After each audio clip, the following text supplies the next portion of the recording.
नमस्कार, good morning and welcome back to my YouTube channel back from the jaws of danger. आज की जो story है वो हमारे दो कुक थे जिनकी मैंने भी पहले स्टोरीज डाली हैं, गंगा एंड कालीपदो। उनका एलिफेंट से इनकाउंटर कैसे हुआ था उसके बारे में डाल रहा हूँ। ये दोनों को फादर ने कई बार साइट पे सजा के तौर पे इनको भेजा हुआ था। तो ये साइट पे ही उस समय पोस्टेड थे। साइट पे नॉर्मली वही 5-6 टेंट रहते थे जो वहाँ के थे। उनमें से एक गनमैन रहता था, बाकी स्टाफ रहता था, क्योंकि वहाँ सामान रखा रहता था ड्रिलिंग का। तो वहाँ पोस्टेड थे। संडे का दिन था, तो वहाँ का जो इंचार्ज था एक नेपाली था जो गनमैन था। उससे इन लोगों ने बोला कि साहब वो गाँव में हमें लोगों ने बुलाया खाने पे। अब दिन का टाइम था कि हम जा रहे हैं और शाम होने के पहले हम लौट आएंगे। इनको पार्टी में बुलाया गया था गांव वाले, क्योंकि ये अपने जुगाड़ू थे। अक्सर इनकी दोस्ती जो थी वो गांव वालों से रहती थी। तो इनको वहाँ पार्टी में बुलाया गया था। तो ये पार्टी में अपना गए और आने में इनको देर हो गई। वहाँ खूब इन्होंने खाना ना खाया। वहाँ महुए की शराब थी, वो पिया उन्होंने। कभी आदत थी नहीं महुए की शराब जो होती है देसी, वहाँ गांव वालों ने दोनों भाइयों को पिला दिया। और फिर इनको जब ख्याल आया कि भाई कैंप लौटना है टाइम पे, नहीं तो शिकायत हो जाएगी सर को, तो ये दोनों भागे वहाँ से। भागे तब तक अंधेरा हो गया। बट लकीली उस दिन फुल मून था, तो सब कुछ नज़र आ रहा था एकदम क्लियर।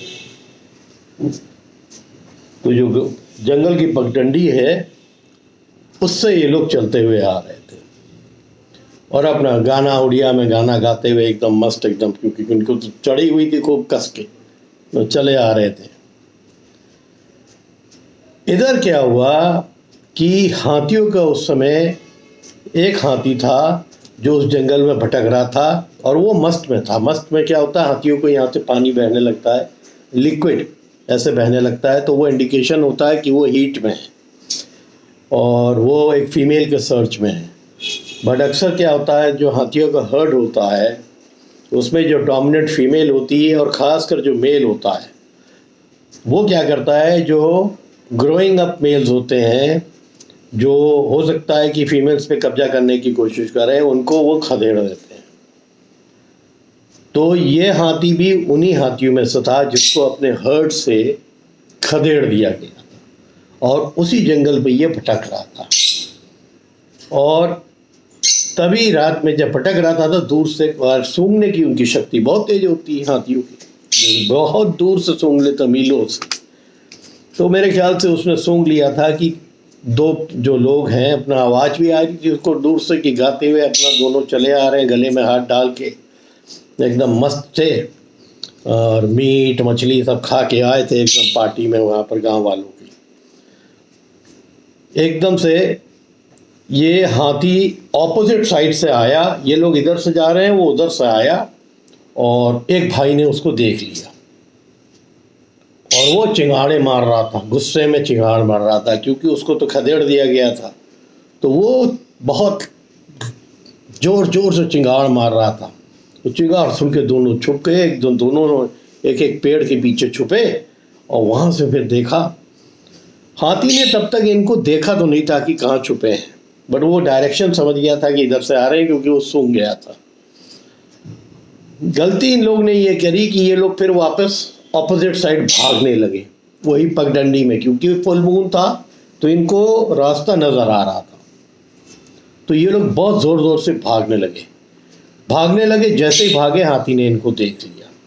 और हाथी जब किसी को गुस्से में चेस करता है उसकी भागने की स्पीड बहुत होती है, इंसानों को आराम से पकड़ सकता है। ये मैंने एक्सपीरियंस किया हुआ है। एक बार मैं वो भी बताऊंगा, मैंने डाला है इसके पहले, वो भी बताऊंगा। एक बार आसाम में मैंने झेला है और एक बार बिहार में झेला है जब हम खेलने गए थे। Anyway, coming back to the topic. तो जब उसने देखा इनको तो इनको दौड़ाना चालू किया। उसने दौड़ाना चालू किया तो ये लोग दौड़ने लगे बहुत तेज, बट बुद्धि बड़ी तेज थी दोनों भाइयों की। तो दोनों ये ऐसे भाग रहे हैं, एक इस तरफ भाग गया, एक इस तरफ भागा। तो पहले हाथी जो बाएं वाला आदमी था उसको दौड़ाने लगा, और वहाँ पर फॉरेस्ट का काफ़ी कटा हुआ लकड़ी के बड़े बड़े लॉग्स पड़े हुए थे एक जगह। उसने उन लॉग्स को मुंह पे उठाया और इनकी तरफ पहले भागने लगा। और इतना चालाक था ये कालीपदो जो भागा था लेफ्ट के साइड में, कि वो जानता था कि ये भारी जानवर है। वहीं से एक रास्ता नीचे नाली की तरफ जा रहा था जो काफ़ी खाई में था। हालांकि वो रिस्क ले रहा था कि रात को जंगल में अगर आप नाले की तरफ जा रहे हैं, हो सकता है कोई दूसरा जानवर भी हो। बट उसने सोचा कि पहले तो ये बला टले, क्योंकि अगर मैं ढाल में चला जाऊंगा तो ढाल में हाथी नहीं आएगा।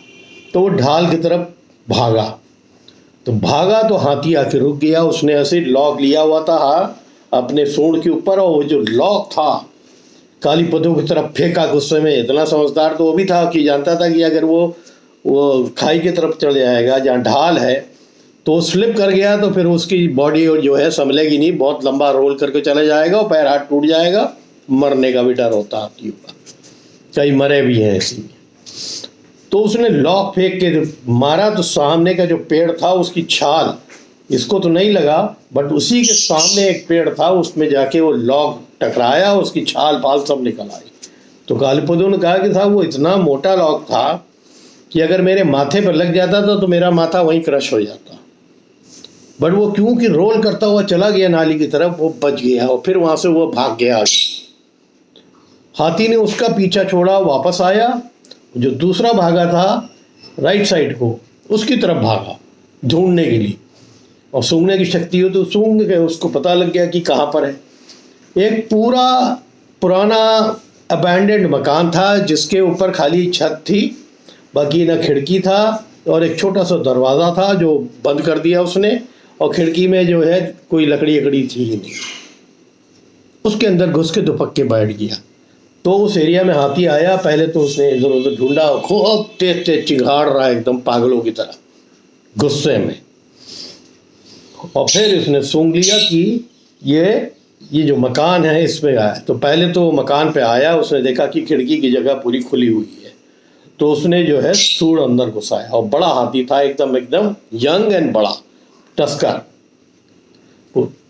तो इसने सूंड घुमाया तो बहुत ज़बरदस्त सीन है जो उसने गंगा ने बताया कि साहब मैं कैसे बचाऊं, मैं जानता हूं कि सूंड घुमाया तो उसकी सूंड जब नीचे से आती थी ये ऊपर कूद जाता था। अब सूंड ये आई, ये इधर कूद गया, फिर सूंड इधर आई, फिर इधर कूद गया, फिर वो जब ऊपर आता था ये नीचे दबक जाता था। ये सूंड इधर से इधर घूम रहा, वो खाली घुमा ही रहा था कि कहाँ उसको पकड़ लेता तो पकड़ खींच लेता। और ये माजरा कम से कम 10 से 12 मिनट होता था। वो किसी तरह बताता और कह रहा है कि मेरी पूरी बॉडी जो है पसीना पसीना हो गई थी, और जो पी पा के आया था सब पीना उनका उतर गया डर के मारे। और वो बस सूंड से खाली चेस कर रहा है, इधर सूंड कभी ऊपर तो ये नीचे से आ रहे हैं, और फिर सूंड उनको दिख रही है कि इधर से इधर आ रही है तो इस तरफ आ रहे हैं, और फिर जब नीचे आती थी तो कूद के ऊपर चले जाते थे, उधर फांस जाते थे। बहरहाल अपनी समझदारी से वो तब तक तो बचा। थोड़ी देर में मेरे ख्याल से वो हाथी इरिटेट कर गया और फिर अपनी सूंड बाहर करी, बहुत तेज तेज चिंगाड़ा। उसने कई चक्कर इस बिल्डिंग के लगाए और फिर वो पीछे की तरफ से उस बिल्डिंग को धक्का देने लगा। बहुत पुरानी दीवार थी और मिट्टी से बना हुआ वो हट था, पर तब तक क्या हुआ, ये दरवाजे वाला रास्ता जो था ना वो खुल गया और वो पीछे था। तो इसने बोला कि भाई बचने का एक ही तरीका है कि यहाँ से निकल के भागो और उसी ढाल की तरफ भागो जहाँ पर कालीपदो गया है।